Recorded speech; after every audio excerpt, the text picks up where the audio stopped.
নমস্কার, good evening, আসসালামু আলাইকুম। নিউজ টুডে ইন্ডিয়া আপনাদের সকলকে স্বাগত। আমি চিফ রিপোর্টার জব্বার আলী, আমার অ্যাসিস্ট্যান্ট চিফ রিপোর্টার রাজ সাহানি এবং সৌমিক লস্করের সঙ্গে এই মুহূর্তে দাঁড়িয়ে রয়েছি ইসলামপুর কলেজ ডিসিআরসি বা বলা চলে পরবর্তীত কাউন্টিং ভেন্যুতে। আপনাদের জানিয়ে দেওয়ার চেষ্টা করব যে দৃশ্য আমরা আপনাদের দেখানোর চেষ্টা করছি 2024-এর জেনারেল পার্লামেন্টারি ইলেকশন 24-এর যে গণনার মাধ্যমে জনমতের মাধ্যমে নির্বাচিত জনপ্রতিনিধিদের দ্বারা আগামী 5 বছর কেন্দ্রে কারা সরকার চালাবেন সেটা হচ্ছে নির্ধারিত হবে। এই চিত্রই কিন্তু ইসলামপুর ডিসিআরসি বা ইসলামপুর কাউন্টিং ভেন্যু, যা অবশ্যই 5 নম্বর রায়গঞ্জ লোকসভা পার্লামেন্টারি কনস্টিটিউয়েন্সি তার একটি গণনা কেন্দ্র। ঠিক অবিকল গণনা কেন্দ্র কিন্তু রায়গঞ্জেও রয়েছে, রায়গঞ্জ গভর্নমেন্ট পলিটেকনিক কলেজে।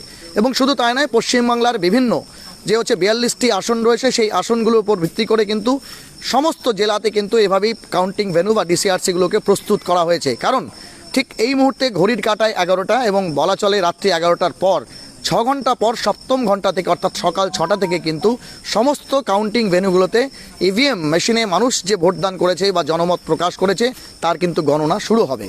এবং আপনাদের জানিয়ে দিই, ইতিমধ্যেই কিন্তু চূড়ান্ত পর্যায়ের প্রস্তুতি তা কিন্তু প্রশাসন বা বলা চলে ইসিআইয়ের পক্ষ থেকে প্রশাসনিক কর্তারা সেরে ফেলেছেন। পাশাপাশি আপনাদের জানিয়ে দিই, গোটা যে ব্যবস্থাপনা সেই ব্যবস্থাপনার মধ্যে কিন্তু সিসিটিভি সার্ভেলেন্স এবং তার পাশাপাশি ওয়েবকাস্টিং থেকে শুরু করে যে প্ল্যানিং রয়েছে কাউন্টিংয়ের জন্য সেই সমস্ত ব্যবস্থাপনা তৈরি হয়েছে। সেখানে মেডিকেল টিম থেকে শুরু করে বিভিন্ন জায়গায় যারা রাজনৈতিক দলের কাউন্টিং এজেন্টরা থাকবেন তাদের জন্য কিন্তু ব্যবস্থাপনা করে ফেলা হয়েছে। এবং আপনাদের যেমনটা জানানোর চেষ্টা করব, এই প্রথমবারই এমনটি একটি সিদ্ধান্ত নেওয়া হয়েছে যে একদম সকালবেলা যখন কাউন্টিং এজেন্টরা রাজনৈতিক দলের কাউন্টিং এজেন্টরা গণনা কেন্দ্রে ঢুকবেন, সেখানে কিন্তু তাদের মোবাইল নেয়ার কোনো ব্যাপার নেই। এবং তার পাশাপাশি অবশ্যই সংবাদ মাধ্যমের কর্মী যারা আছে তারাও গণনা কেন্দ্রের ভেতরে মোবাইল নিয়ে প্রবেশ করতে পারবেন না, কিন্তু যে মিডিয়া সেল আছে সেখান পর্যন্ত তারা থাকবেন। এবং সেখান থেকে আধিকারিকদের সাথে বা তথ্য সংস্কৃতি দপ্তরের যিনি আধিকারিক আছেন তার সহযোগিতায় ভেতরে গিয়ে ভোটের ফলাফল যেটা বা রাউন্ড ওয়াইজ যে গণনা চলছে তার ফলাফল তারা জানতে পারবেন।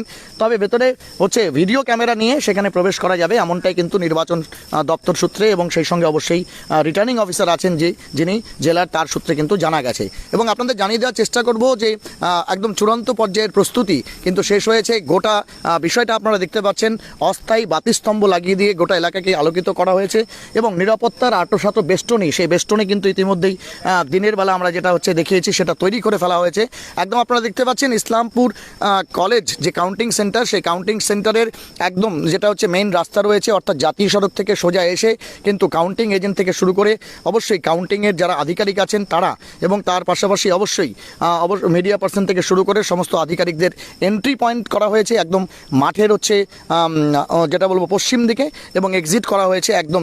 কিন্তু আপনারা দেখতে পাচ্ছেন যে মাঠের মাঝখান দিয়ে কিন্তু সমস্ত আধিকারিক থেকে শুরু করে কাউন্টিং যারা এজেন্ট থাকবেন বা কাউন্টিংয়ের জন্য যারা নির্দিষ্ট ব্যক্তি থাকবেন তাদের কিন্তু এই কলেজ মাঠের যে জল আছে সেই জল টপকিয়ে আসতে হবে। গতকালই বৃষ্টি হয়েছিল, স্বাভাবিকভাবে কিছুটা জল এখানে দাঁড়িয়েছিল। আজকে আবার একদম সান্ধ্যকালীন বৃষ্টি, সেই বৃষ্টিতে কিন্তু কিছুটা হলেও জল থই থই পরিস্থিতি, অর্থাৎ সেই জল ডিঙিয়ে তৈরি তাদেরকে কিন্তু আসতে হবে। কারণ এটি মাঠের মধ্যে দিয়ে কিন্তু এন্ট্রি এবং এক্সিট পয়েন্টগুলো রয়েছে, পার্শ্ববর্তী রাস্তাগুলো দিয়ে কিন্তু সেই এন্ট্রি এক্সিট পয়েন্ট নেই। নিরাপত্তার 3টি বলয় রয়েছে। একদম বাইরে আপনাদের দেখানোর চেষ্টা করব যে একদম কাউন্টিং সেন্টার থেকে 200 মিটার পর্যন্ত 144 ধারা জারি রয়েছে।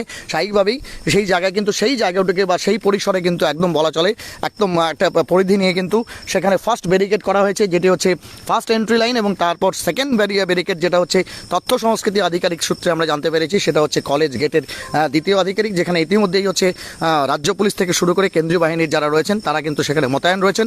এবং তৃতীয় বলয় ঠিক যেইখানে এন্ট্রি হবে অর্থাৎ কাউন্টিং হলগুলো সেখানে কিন্তু আরেকটি বেষ্টনী রয়েছে। আমরা অবশ্যই নিরাপত্তার তাগিদে সেই বিষয়টাকে আপনাদের দেখানোর চেষ্টা করব দূর থেকেই জুম করে এবং ফোকাস করে। এবং পাশাপাশি আপনাদের জানিয়ে দিই, স্ট্রং রুম, সেই স্ট্রং রুমের যে সমস্ত জায়গাগুলো সেই সমস্ত জায়গাগুলো কিন্তু একদম প্রতিদিনের মতোই অর্থাৎ বলা চলে দ্বিতীয় দফার যে নির্বাচন হয়েছিল সেই নির্বাচনের পরবর্তী সময়ে কিন্তু সেই সিসিটিভি সার্ভিলেন্স যেটা রয়েছে সেটা কন্টিনিউয়াস একদম কম্প্রিহেন্সিভলি কিন্তু করা হচ্ছে এবং প্ল্যাকার্ড ইত্যাদি দিয়ে সেগুলো কিন্তু হচ্ছে সিল করা রয়েছে। সেখানে দেখতে পাচ্ছেন যে একদম কি হচ্ছে যে কার্পেন্টার দিয়ে সেগুলোর উপরে হচ্ছে কিন্তু রীতিমতো সিল করা রয়েছে। স্বাভাবিকভাবেই সেটিকে কিন্তু সার্ভিলেন্সে বাইরে থেকে যেমন রাখা হচ্ছে, ভেতর থেকে কিন্তু সেটি সার্ভিলেন্সে থাকছে এবং আগামীকাল অবশ্যই সমস্ত পলিটিক্যাল পার্টির কাউন্টিং এজেন্ট এবং ইলেকশন এজেন্টরা তারা এখানে উপস্থিত হওয়ার পরে কিন্তু এই রুমগুলো খোলা হবে। আপনারা দেখতে পাচ্ছেন প্রত্যেকটি জায়গাতেই কিন্তু কেন্দ্রীয় বাহিনীর জওয়ান যারা রয়েছেন তারা কিন্তু মোতায়েন রয়েছেন প্রত্যেকটি স্টোরে এবং প্রত্যেকটি রুমে, স্ট্রং রুমে। এবং তার পাশাপাশি অবশ্যই একদম কলেজের যে বিল্ডিং রয়েছে সেই বিল্ডিংয়ের ওপর থেকে কিন্তু একদম প্রত্যেকটা জায়গা এবং এমনকি যে কলেজ যে পরিসর রয়েছে বিল্ডিংয়ের বাইরে, সেই বাইরের পরিসরটাকে কিন্তু রীতিমতো সেখানে সিসিটিভি সার্ভিলেন্সে রাখা হয়েছে। আমার সভাপতি রাজ রয়েছেন, তার কাছে আরও বিস্তারিত তথ্য আমরা পাওয়ার চেষ্টা করব। কিন্তু আপনাদের জানিয়ে দিই, রাতে যদি আবার বৃষ্টি হয় তাহলে কিন্তু অবশ্যই যারা কাউন্টিং এজেন্ট বা কাউন্টিং আধিকারিক যারা হচ্ছে ওই এন্ট্রি পয়েন্ট দিয়ে হচ্ছে অবশ্যই তাদের যে সিকিউরিটি চেক আপ, সেই সিকিউরিটি চেক আপ দিয়ে যখন আসবেন তখন তাদের কাছে কিন্তু এই যে মাঠের জল বা জল থই থই পরিস্থিতি সেটা কিন্তু কিছুটা প্রতিবন্ধকতার সৃষ্টি করবে, এমনটাই কিন্তু হচ্ছে আমরা এই মুহূর্তে দেখতে পাচ্ছি। আমার সভাপতি রাজের কাছে কি তথ্য রয়েছে আমরা আরও বিস্তারিত তথ্য তার কাছ থেকে নেওয়ার চেষ্টা করব। এবং অবশ্যই বলা চলে যে কড়া নিরাপত্তা বেষ্টনী যেমন রয়েছে, তার পাশাপাশি আরেকটা বিষয় যেটা রয়েছে সেটা হচ্ছে কেন্দ্রীয় বাহিনী কিন্তু সমস্ত কাউন্টিং ভ্যালিগুলোর জন্য অবশ্যই হচ্ছে 92 কোম্পানি কাউন্টিং হচ্ছে সেন্ট্রাল ফোর্স বা সেন্ট্রাল প্যারামিলিটারি ফোর্স থাকবে। রাজের কাছে কি তথ্য রয়েছে? রাজ, একটু যে বিষয়টা বলো যদি, যে তুমি দেখতে পাচ্ছ যে আজকে সন্ধ্যাবেলাও বৃষ্টি হয়েছে, কালকে আজকে একদম আমরা দুপুরবেলা যে প্রতিবেদন প্রকাশ করি তাতে কিছুটা জল ছিল, কিন্তু এই মুহূর্তে কিন্তু যে মাঠের মাঝখান দিয়ে এন্ট্রি পয়েন্ট দিয়ে কাউন্টিং এজেন্ট থেকে শুরু করে বিভিন্ন আধিকারিকদের আসতে হবে নিরাপত্তার বেষ্টনী তে সিকিউরিটি চেকের পর, তাদের জন্য কিন্তু এটা একটা প্রতিবন্ধকতা। কি বলবে রাজ? बिल्कुल सही जब्बारदा। पहले ही आपको बता दे जो कुछ ही घंटों बाद यानी कि सुबह 6 बजे से एक तरह से कह सकते हैं जो डीसीआरसी सेंटर हैं, मेन डीसीआरसी सेंटर हैं विभिन्न जगहों पर, खास करके 543 लोकसभा सीट के जो केंद्र हैं जहां पर कल जो है गणना होनी है, उन सब जगहों पर और कुछ ही बाद जो है सुबह 6 बजे से पोलिंग पर्सन जो है वह प्रवेश करना प्रारंभ कर देंगे। साथ ही साथ पोलिंग पर्सन के साथ साथ जो है विभिन्न जो पॉलिटिकल पार्टी है उन पार्टियों के जो काउंटिंग एजेंट हैं वह भी जो है सुबह 6 बजे से प्रवेश करना प्रारंभ कर देंगे। इस वक्त मौजूद है हम लोग इस्लामपुर डीसीआरसी सेंटर में, खास करके रायगंज लोकसभा केंद्र जो कि 5 नंबर लोकसभा केंद्र है, इस लोकसभा केंद्र में 2 डीसीआरसी सेंटर हैं, एक इस्लामपुर डीसीआरसी, दूसरा रायगंज पॉलिटेक्निक कॉलेज डीसीआरसी सेंटर। और इस वक्त हम लोग मौजूद हैं इस्लामपुर डीसीआरसी सेंटर में, जहां पर आपको बताने की कोशिश करेंगे कि इस्लामपुर विधानसभा, ग्वालपुकुर विधानसभा तथा चाकुलिया विधानसभा में जो मतदान हुई है, जो वोट लिया गया है, उसका जो है काउंटिंग इस डीसीआरसी सेंटर में होना है। साथ ही साथ रायगंज डीसीआरसी सेंटर जो है वहां पर 4 विधानसभा क्षेत्र, कालियागंज विधानसभा क्षेत्र, हेमताबाद विधानसभा क्षेत्र, रायगंज विधानसभा क्षेत्र तथा करंदी विधानसभा क्षेत्र, इन 4 विधानसभा क्षेत्रों का काउंटिंग जो है रायगंज पॉलिटेक्निक कॉलेज में होगा। लेकिन कहीं ना कहीं जो है इलेक्शन कमीशन के जो अधिकारी हैं उनके लिए मौसम जो है कहीं ना कहीं चिंता का विषय बना हुआ है, क्योंकि इस वक्त जो तस्वीरें आप लोगों को दिखा रहे हैं इस्लामपुर डीसीआरसी सेंटर से, मैं मेरे कैमरा पर्सन को एंट्री पॉइंट दिखाने की कोशिश करेंगे। दूर जो आपको टेंट दिखाई दे रहा है वही मेन एंट्री पॉइंट है जहां से पोलिंग पर्सन जो है प्रवेश करेंगे। साथ ही साथ विभिन्न जो राजनीतिक दल है उनके जो काउंटिंग एजेंट हैं वह भी जो है उसी रास्ते से प्रवेश करेंगे। विभिन्न जो पुलिस के कर्मी हैं, पुलिस बल हैं, वह भी जो है उसी रास्ते से प्रवेश करेंगे। विभिन्न जो मीडिया पर्सन्स हैं पूरे जिले के, वह भी जो है उसी रास्ते से प्रवेश करेंगे। लेकिन प्रवेश करने के बाद अगर वो डीसीआरसी सेंटर तक आए, अभी जो स्थिति है देख पा रहे हैं कि पूरा मैदान जो है पानी से भरा हुआ है, तो उसको इस पानी के अंदर से आना पड़ेगा। और अगर मौसम और भी खराब होती है, और भी ज़्यादा बारिश होती है, तो कहीं ना कहीं डीसीआर सेंटर तक पहुंचने में पोलिंग पर्सन को, साथ ही साथ काउंटिंग एजेंट्स को, मीडिया पर्सन हो या फिर पुलिस बल हो, सभी को जो है बहुत ज्यादा समस्याओं का सामना करना पड़ेगा। अब देखना यह है कि इलेक्शन कमीशन के जो अधिकारी हैं वह जो है इसके लिए सब्स्टिट्यूट कोई रास्ता खोजते हैं या नहीं। आपको दूर दिखाने की कोशिश करेंगे। मीडिया सेंटर भी जो है तैयार किया गया है तथा पुलिस फोर्स के लिए भी जो है आपको बताने की कोशिश करेंगे। टेंट तैयार किया गया है, काउंटर तैयार किया गया है। वहां पर भी देख पा रहे रहे हैं उसके ठीक सामने जो है काफ़ी ज़्यादा संख्या में पानी अभी भी जमा है।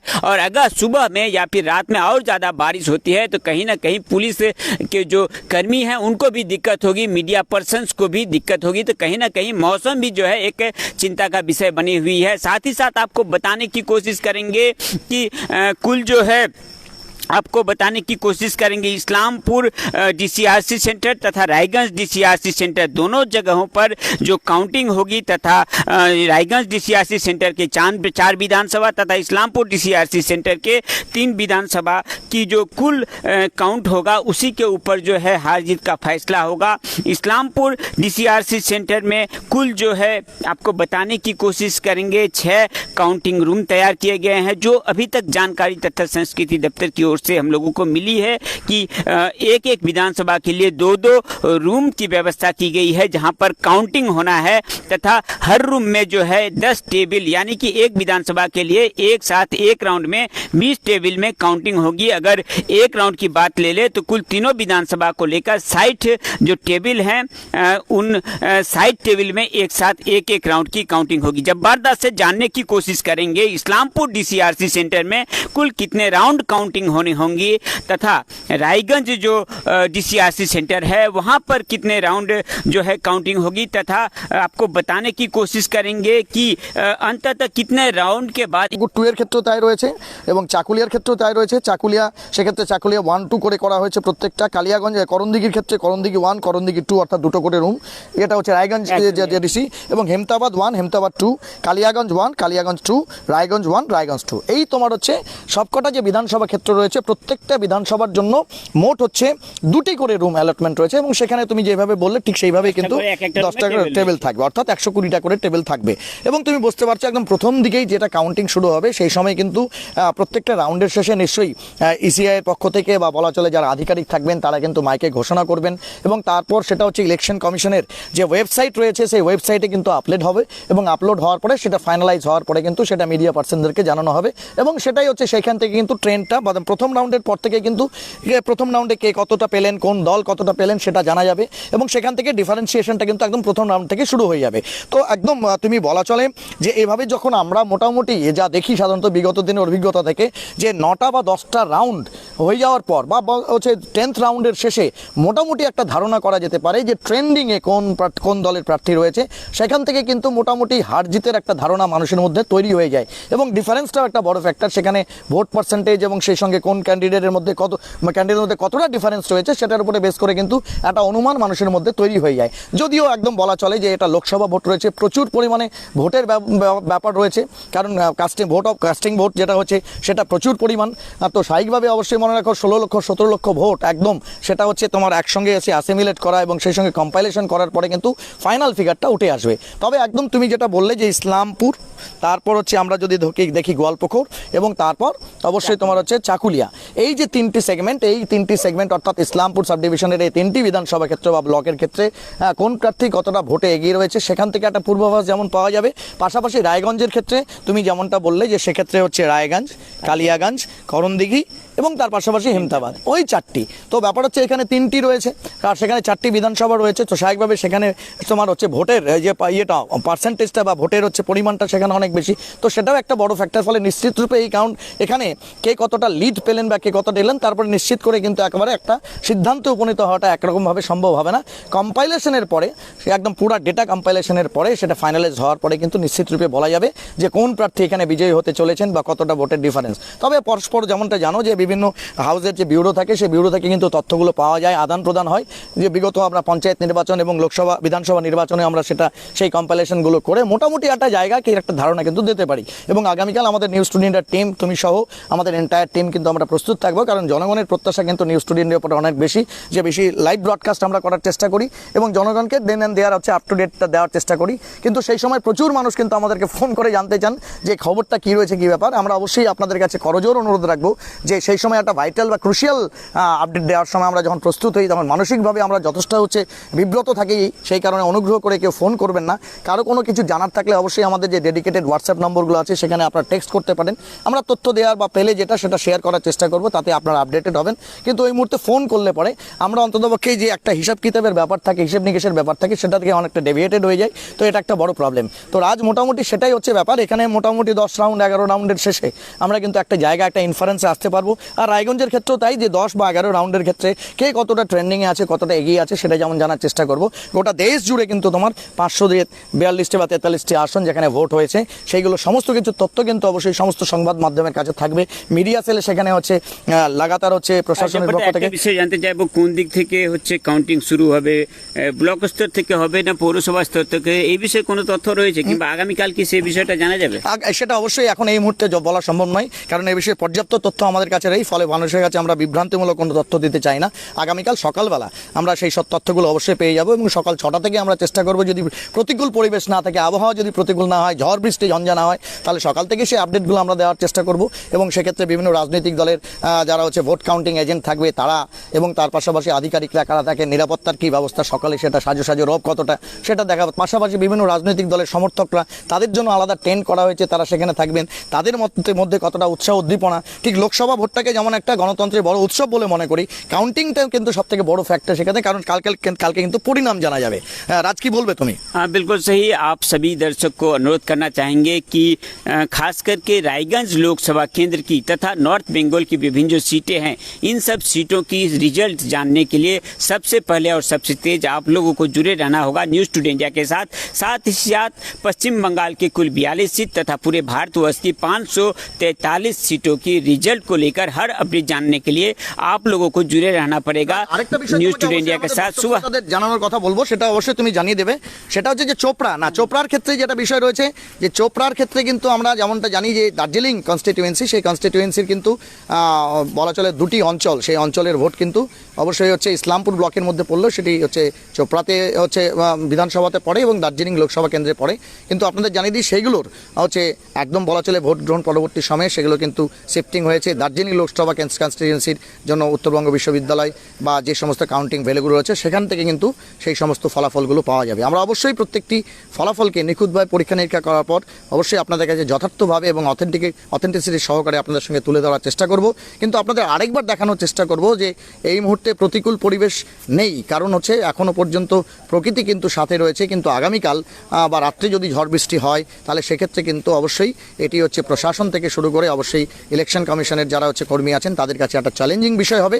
কারণ এই মুহূর্তেই কলেজ মাঠে কিন্তু রীতিমতো জল থইতেই পরিস্থিতি রয়েছে, এবং এই জল ডিঙিয়ে কিন্তু ভোটকর্মী থেকে শুরু করে প্রত্যেককে আসতে হবে। এবং সবথেকে বড় কথা যে কতটা কর্দমাক্ত ব্যবস্থা পরিস্থিতি তৈরি হয়েছে মাঠের, সেটার উপরে কিন্তু ডিপেন্ড করবে। এবং প্রচুর পরিমাণে মানুষ যেহেতু আসবে, স্বাভাবিকভাবেই এই জলথলিত পরিস্থিতির মধ্যে দিয়ে তাদেরকে ডিঙোতে হবে। সেখানে কোনো প্রতিকূল অবস্থা ওই মাঠের তৈরি হয় কিনা সেদিকে কিন্তু আমাদের নজর থাকবে। তবে সবথেকে বড় কথা যে আগামীকাল সকাল 6টা থেকে শুরু হবে। স্বাভাবিকভাবেই আরও যে 6-7 ঘন্টা সময় আছে, তার মধ্যে থেকে অবশ্যই এখানে যারা দায়িত্বপ্রাপ্ত আধিকারিক আছেন তারা এই জল ডিঙোনোর জন্য কোনো বাড়তি ব্যবস্থা করেন কিনা সেদিকে আমাদের নজর থাকবে। আগামীকাল সকালবেলা থেকে চোখ রাখুন নিউজ টুডে ইন্ডিয়ায়, পশ্চিমবাংলা এবং সীমাঞ্চলের fastest growing and most lovable digital প্ল্যাটফর্মে। আমি এবং আমার সহপ্রতিনিধিরা থাকছি আপনাদের সঙ্গে সরাসরি লাইভ আপডেট দিতে। বিভিন্ন কাউন্টিং যে ভেন্যু রয়েছে সে ভেন্যুর ফলাফল এবং গোটা দেশের না হলে অন্ততপক্ষে পশ্চিমবাংলার যে 42টি আসনে লোকসভা নির্বাচন হয়েছে সেখানকার কোন জায়গায় কে কতটা ট্রেন্ডিং রয়েছেন, কারা শেষ আসে আসছেন, সেটা আমরা আপনাদের সামনে তুলে ধরার চেষ্টা করব। সহপ্রতিনিধি অ্যাসিস্ট্যান্ট চিফ রিপোর্টার রাজ সাহানির সঙ্গে আমি জব্বার আলী আপাতত বিদায় নিচ্ছি। দেখা হচ্ছে আগামীকাল। জুড়ে থাকুন নিউজ টুডে ইন্ডিয়া।